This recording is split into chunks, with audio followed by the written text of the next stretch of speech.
bed camper that slides into Gwen's truck. We're gonna buy a truck bed camper for like $1,000 and try and live in that for a couple months while we finish the bus. I guess we'll see how this goes. Right now we're on our way down to Connecticut. It's like a 3-hour drive, but it shouldn't be too bad. I guess we'll see how things go and see how it looks when we get down there. Yep. Alright, so last you guys saw of us, we were headed down to Connecticut in late afternoon. Everything was really busy, and by the time we got down there it was actually dark, so we just stopped kind of filming. We were super rushed and kind of like just in a hurry to get back because we all had work the next day. Basically what happened is we went down to Connecticut, we looked at the camper, this camper here, obviously we ended up buying it. We did pretty good on price. We got it for like $740, which is very cheap for what, you know, what it is.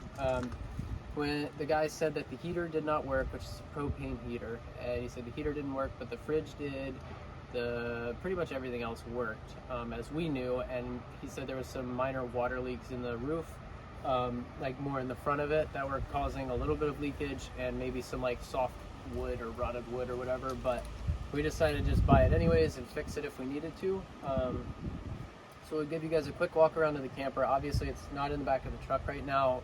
These electric jacks all jack up with a remote, and then you just drive the truck underneath it and lower it into the bed. It's pretty simple, but we have it out because this is where we're set up to live out of it. And we bought it last Sunday night. Today is Saturday morning, so we've had it for a week. We've been living in it for like 3 or 4 days. We have a lot of little projects that we have done and that we're doing, and we're going to start filming that to show you guys. We're getting this thing livable, and then we're going to start working on the bus again, and point our focus towards that. So up here, basically you've got, this is the water fill for fresh water. Somebody had broken the hose off the inside of this, so the guy just shoved a garden hose fitting down it, and this is what we're left with. We'll probably fix that properly eventually, but one of our projects for today is we're building like a little funnel that just threads into this water fitting here so that we can sit here and pour with like a 6-gallon fresh water jug, because we don't want to load this in the truck and drive it somewhere to fill up all the time. This thing has a 20-gallon freshwater tank, so it's going to take a bit to fill up, just, you know, driving across the street, fill up the jug, dump it in. But it is what it is, so we're going to work with that. This cubby here is actually for the propane tank. We have our laying down propane tank out right now. We took it to get it filled, and they were like, oh, it's out of date, you can't fill it. So we're either going to have to get that re-inspected if that's possible, or get another laying down tank. But for now, the previous owner extended the propane hose, so we're just running one on the ground here. These regular propane tanks, the 20-gallon ones, you can exchange them for like $20 at Walmart. So that's what we're going with for now. And then we've got this is the battery that runs the whole camper. It's not super big. One of our issues we're having is like we're running out of power at night. It's been cold here, and like, you know, just below 30 degrees some nights.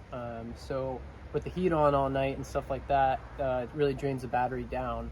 So we hooked up for charging. We have a solar panel system we had bought to put on the bus. So temporarily I hooked that up, and I just tossed the panels on the roof, and it's actually working and charging the battery. But at night, if it gets too low, we've been having to pull the car up and just hook jumper cables up and let the car run for a while. So this is one thing we need to take care of. I think we're going to try and throw in some extra batteries, just to beef up our amp hours. And then you've got like the exhaust for the inside furnace, and then this is the back of the hot water heater. This is the access panel for all of that. That's pretty much everything on this side. I think this access here is for the back of the refrigerator system, which is propane as well. That's everything I think on this side. Obviously you've got electric jacks on all 4 corners. This access here is for the cassette toilet, so it has just a slide-in tank, and basically you just, you know, go in that, you close it up, and then you just take out the like tank tray thing and you go dump it when it's full. Down here is our gray water tank drain for like shower water, sink water. That's all goes into a tank under the camper and dumps out of that. We've got these extendable steps, so when it's in the back of the truck, they actually extend all the way to the ground. And you've got the ladder here. This is the gang box for all the solar panel coming in, and then the charge coming out and going to the battery. We'll bring you guys inside and show you in here. So right in the door, you've got the bathroom here. So it's a toilet with a wet shower. The whole thing's like a wet bathroom, so everything in there gets wet when you take a shower, which is kind of annoying, and it's really tight, but it works for now. As you can see, it's not very big. Plenty of headroom for both of us because we're actually pretty short. But the kitchen is here. There's not a lot of room, but it works. So you have a propane top burner stove. There's no oven. You have a 2-bay sink and this like cutting board that covers this one up as counter space. There's lights everywhere that all are on individual switches, which is kind of nice. The hood has a vent fan, and there is a microwave, and there's these AC outlets on the walls and stuff, and we have one DC outlet from the battery as of right now. The thing is, we can't use the microwave or any of the AC outlets unless we're actually plugged in actively to shore power, which we're not, and we won't be while we're living here because there's no AC power on this side of the road anywhere for us. This is the refrigerator. It runs off propane or AC, so if you're plugged in, you can switch it up here to basically run off AC power instead of your propane. It's pretty sizable. We get pretty much everything we need in there. It does have a pull down freezer section, which works pretty good actually. I haven't really had any issues with the fridge so far. It's off right now. I can show you guys how to turn it on up here. Basically, thermostat, we'll just set it to 1 because we had it on 4 and it like froze all the milk and stuff. And you can see how this gauge has a little red needle and it's kind of towards the off side right now. What you're going to do is push in this, which turns the gas on in the pilot light, and then you turn this on and that lights the pilot light in the back of the fridge. And you can see the red needles will slowly move into the on position as the fridge is like heating up. I think this is actually a temperature based gauge is how they tell if this is on or not. On the roof you have the AC unit, which also only works if you're plugged into AC power, which is kind of a bummer, but I mean it's the middle of wintertime right now, so we don't need that at all. You can see past me here up into the bedroom, which obviously is above where the truck cab would be. It's pretty sizable. It's a queen size bed. It's pretty comfortable. There's some windows up there, and in the ceiling there's a sunroof that opens with a crank and has a screen on it. One of the biggest problems we've been having actually in this so far, which is kind of not unexpected, but like the things that you don't really realize until you're there, but we've been having like condensation issues. So this being a really small enclosed space when it's cold outside right now, so any thin windows, like these windows aren't too bad because these are dual pane windows, so they're plastic, but there's a big air gap in the middle of them, and that means that it's a separation from the outside to the inside, and they don't get as bad of condensation because the temperature change isn't that sharp.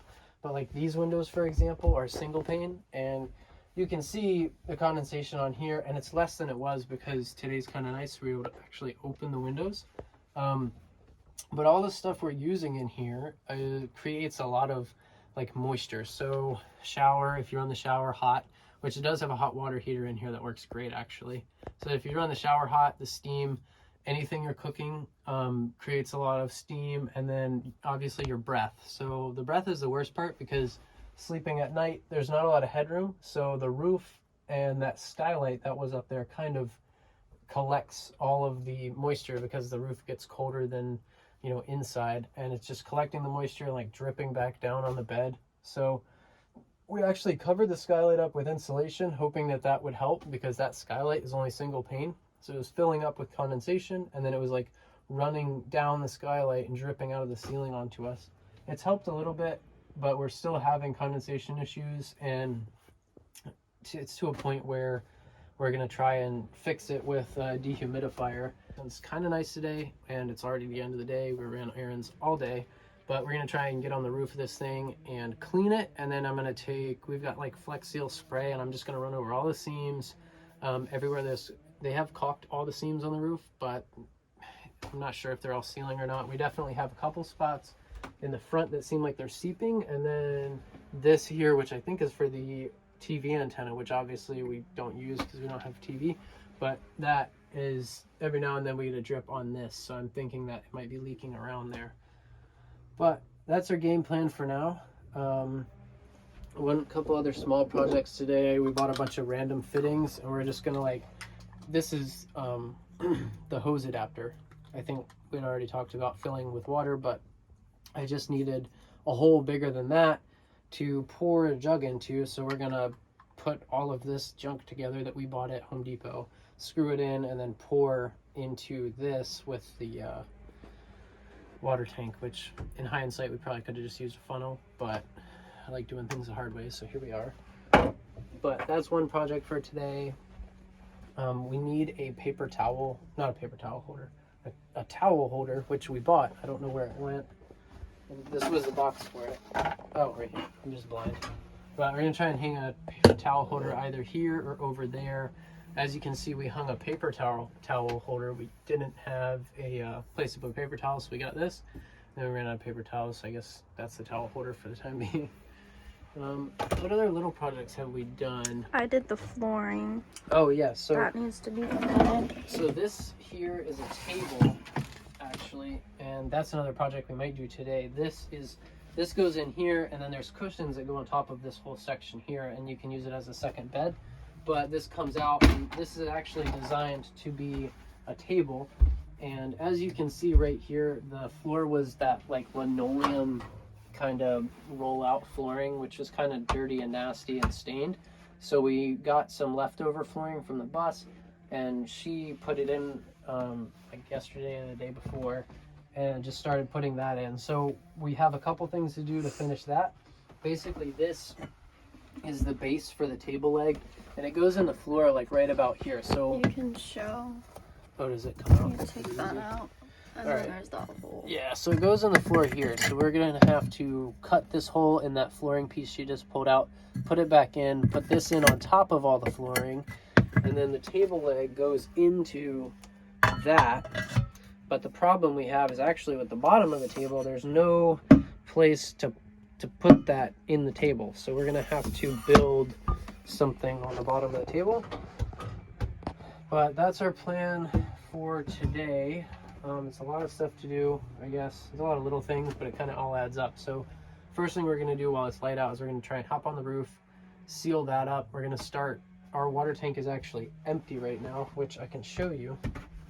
So it's kind of really tight in here and not enough room, but there's basically this drawer here is the water tank, which I don't have a flashlight, but this is the water tank. Right now it's like completely empty. You can't even see the water line, but that water tank goes from, you know, obviously the edge here to somewhere all the way back in here, and it's, you know, about yay tall. So it's 20 gallons, and we got to fill that up today because we're out.